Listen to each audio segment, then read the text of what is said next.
Welcome to new TV Telugu. Andhra Pradesh లో ఆరోగ్యశ్రీ పథకం కింద సేవలు నిలిచిపోవడంపై కాంగ్రెస్ పార్టీ రాష్ట్ర అధ్యక్షురాలు వైఎస్ షర్మిల తీవ్ర స్థాయిలో ధ్వజమెత్తారు. ప్రైవేట్ ఆసుపత్రులకు ప్రభుత్వం 2700 కోట్ల రూపాయల బకాయిలు పెట్టడం వల్లే ఈ దుస్థితి తలెత్తిందని ఆమె ఆరోపించారు. ఆరోగ్యశ్రీ చరిత్రలోనే ఇది ఒక చీకటి రోజు అని ఎక్స్ వేదికగా ఆమె ఆవేదన వ్యక్తం చేశారు. ఈ రోజు ఆంధ్ర రాష్ట్రంలో ఆరోగ్యాన్ని స్ట్రెచర్కిచ్చారు చంద్రబాబు గారు. ఆరోగ్యశ్రీ పథకం పేదవాడి ఆరోగ్యానికి భరోసా కలిగించే పథకం. అలాంటి ఆరోగ్యశ్రీని అంటే పేదవాడికి వైద్యం ఇచ్చే ఆరోగ్యశ్రీని చంద్రబాబు గారు స్ట్రెచర్ ఎక్కించారు. మెల్లగా ఆరోగ్యశ్రీని మొత్తానికే మూసేయడానికి, ఆరోగ్యశ్రీని కోమాలోకి పంపించడానికి ప్రయత్నం చేస్తున్నట్టుగా కూటమి సర్కార్ చర్యలు కనిపిస్తున్నాయి.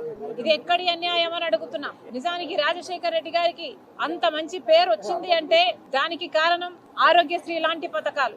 మనసున్న నాయకునిగా రాజశేఖర్ రెడ్డి గారు నిరూపించుకున్నారు అంటే దానికి కారణం పేద ప్రజల పట్ల ఆయనకున్న ప్రేమ. డాక్టర్ గా, ఒక రాజకీయ నాయకుడిగా పాదయాత్ర చేసిన అప్పటి కాంగ్రెస్ పార్టీ రాష్ట్ర అధ్యక్షుడిగా రాజశేఖర్ రెడ్డి గారు పేదవాడికి ఆరోగ్యం విషయంలో భరోసా కలిగించాలి అన్న విషయం గమనించి రాజశేఖర్ రెడ్డి గారు ఆరోగ్యం కోసం, వైద్యం కోసం పేదవాడు ఆస్తులు అమ్ముకోకూడదు, అప్పులు పాలు కాకూడదు, పేదవాడికి కూడా మంచి వైద్యం అందాలి, ప్రైవేట్ ఆసుపత్రుల్లో, కార్పొరేట్ ఆసుపత్రులలో బెస్ట్ వైద్యం పేదవాడికి కూడా అందుబాటులో ఉండాలి అని తెచ్చిందే ఆరోగ్యశ్రీ పథకం. రాజశేఖర్ రెడ్డి గారి గుండెల్లో నుంచి పుట్టిన పథకం ఆరోగ్యశ్రీ పథకం. ఎంతమంది లక్షల మంది, కోట్ల మంది ఆరోగ్యశ్రీ పథకం ద్వారా లబ్ధి పొందిన వాళ్ళు ఉన్నారు. ఈ రోజు వరకు కూడా, ఇప్పటికీ కూడా ఇన్ని సంవత్సరాలు గడిచిన తర్వాత కూడా సంవత్సరానికి కనీసం 30 లక్షల మందికి ఆరోగ్యశ్రీ పథకం వర్తిస్తుంది. ఆరోగ్యశ్రీ వాళ్ళ ఆరోగ్యాన్ని, వాళ్ళ కుటుంబాన్ని నిలబెడుతుంది, పునర్జన్మనిస్తుంది. అలాంటి పథకం ఈ ఆరోగ్యశ్రీ పథకం.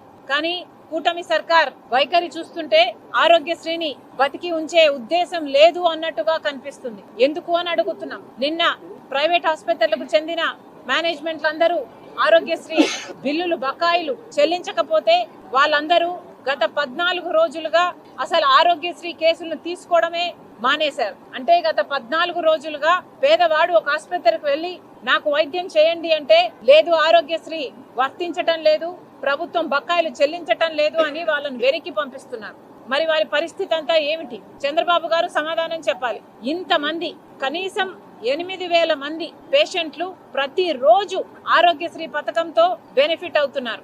8000 మంది, 8000 మంది మీద ఇంత ట్రీట్మెంట్లు, ఈ సర్జరీలు ఇవేమున్నా కూడా ఆరోగ్యశ్రీనే భరిస్తుంటే అలాంటిది ఆరోగ్యశ్రీని తీసివేస్తే వాళ్ళంతా ఎక్కడికి వెళ్ళాలి? మళ్ళీ కనీసము ప్రభుత్వ ఆసుపత్రులకు వెళ్దాము అంటే అక్కడ కనీసం కావాల్సిన ఆరోగ్యశ్రీ బెడ్లు కూడా ఉండడం లేదు. మరి వీళ్ళందరూ కార్పొరేట్ ఆసుపత్రుల్లో వైద్యం కావాలి, మంచి వైద్యం కావాలి అనుకుంటున్న పేద ప్రజలందరూ మళ్ళీ ఆస్తులైనా అమ్ముకోవాలి, లేదా అప్పుల పాలైనా కావాలి, లేదా వైద్యం చేయించుకోకుండా అలాగే బ్రతకాలి, లేదా చచ్చిపోవాలి.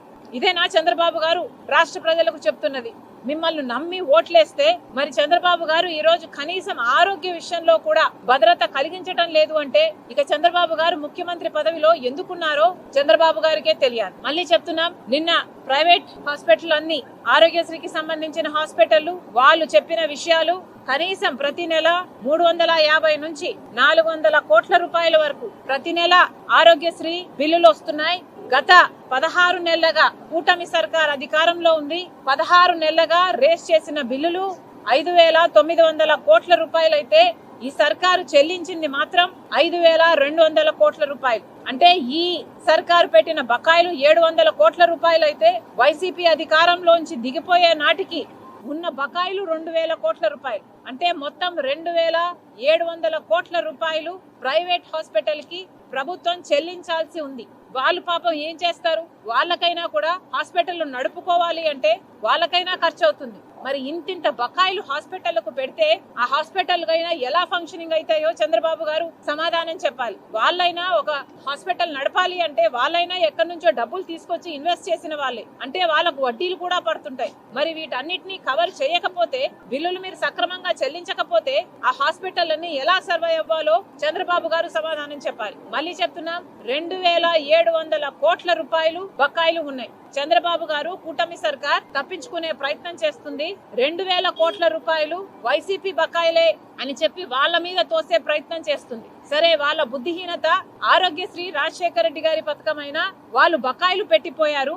మరి బకాయిలు పెట్టిపోయి ప్రజలు మీకు అధికారం ఇస్తే మరి మీ బుద్ధి ఎక్కడికి పోయింది? ప్రభుత్వంలో ఉన్నప్పుడు ఆ పాత బకాయిలు తీర్చాల్సిన బాధ్యత మీది కాదా? ఆరోగ్యశ్రీ అయినా ప్రజల ఆరోగ్యమైనా మీకు ముఖ్యం కాదా? కాంగ్రెస్ పార్టీ ప్రశ్నిస్తుంది. చంద్రబాబు గారు సమాధానం చెప్పాలి. వాళ్ళు డిమాండ్ చేసినట్టుగా 2,700 కోట్ల రూపాయలు బకాయిలు ఉన్నాయి. ఈ ప్రభుత్వం పెట్టిన బకాయిలు 700 కోట్ల రూపాయలు. ఆ 700 కోట్ల రూపాయలను వెంటనే విడుదల చేయాలి. మిగతా 2,000 కోట్ల రూపాయలు ఏదైతే వాళ్ళు హామీ అడుగుతున్నారో, ఒక బ్లూ ప్రింట్ అడుగుతున్నారో, వాళ్ళు ఏదైతే ఒక బాండ్ పేపర్ మీద మీరు ఎప్పుడెప్పుడు ఇస్తారు, క్లారిటీ ఇవ్వండి అని అడుగుతున్నారో, ప్రభుత్వం దాని మీద క్లారిటీ ఇవ్వాల్సిన అవసరం ఉంది. మళ్ళీ చెప్తున్నాం, ఆరోగ్యశ్రీ రాజశేఖర రెడ్డి గారి పథకం, ఆరోగ్యశ్రీ కాంగ్రెస్ పార్టీ పథకం. ఆరోగ్యశ్రీని కూనీ చేస్తాము అంటే, ఇలా స్ట్రెచ్చర్ లో పడుకోబెడతాము అంటే కాంగ్రెస్ పార్టీ ఒప్పుకునే పరిస్థితే లేదు. నిరాహార దీక్షకైనా దిగుతాం, ఆమరణ నిరాహార దీక్షకైనా దిగుతాం తప్పితే ఆరోగ్యశ్రీని మాత్రం చనిపోనివ్వమని రాష్ట్ర ప్రజలకు కాంగ్రెస్ పార్టీ హామీ ఇస్తుంది. మళ్ళీ చెప్తున్నాం చంద్రబాబు గారికి, ఇది ఆరోగ్యశ్రీ అని పేరు పెడతారా, లేకపోతే ఎన్టీఆర్ వైద్య సేవ అని పెడతారా, లేక నారా వైద్య సేవ అని పెడతారా? మీరు పేరు ఏది పెట్టుకున్నా మాకు అబ్జెక్షన్ లేదు, కానీ ఆరోగ్యశ్రీ మాత్రం నడవాలి. ఇదే ఆరోగ్యశ్రీ రాజశేఖర రెడ్డి గారిని దేవుణ్ణి చేసింది. మరి చంద్రబాబు గారిని ప్రశ్నిస్తున్నాం, ఇలాంటి ఆరోగ్యశ్రీని మీరు ఆపేస్తే మీరు రాక్షసులు కాదా?